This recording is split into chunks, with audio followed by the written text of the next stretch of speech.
Bom, carregado.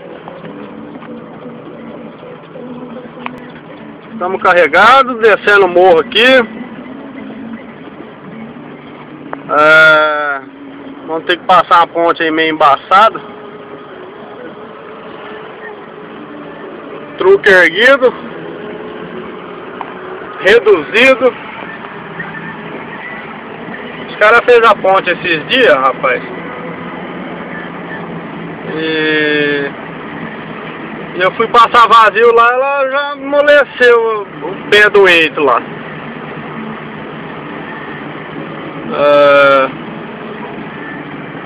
Agora nós vamos passar carregado. Eu mandei o trator na frente. Se eu ficar atolado lá, não tem jeito de o trator passar depois, né?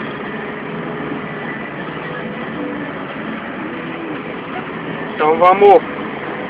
Vai dar certinho, não dá nada errado não.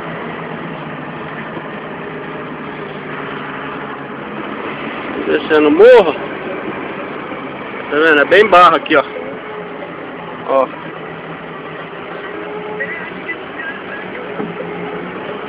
Inclusive, a pampinha do homem lá já ficou atolado nesse trem.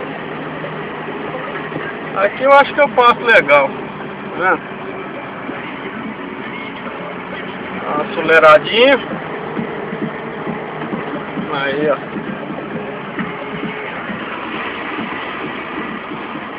Aí passou, beleza, olha lá. O homem já não tá conseguindo subir o morro ali, ó. Olha lá. Tá vendo? Como é que funcionam as coisas? Eles falam que eu tô errado ainda. Agora tem que esperar ele subir, porque a curva aqui é fechada. Então não...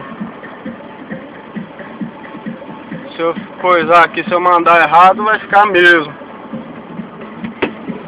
Aí já foi. Aqui é igual fazer trilha. Tem que esperar um para depois ir o outro. Vamos ver aqui. Se o foco ficar ruim é que eu tô trabalhando, gente. Vocês não esquentam a cabeça não. Ó a meleca, ó. A meleca, ó. Ó, a meleca, ó.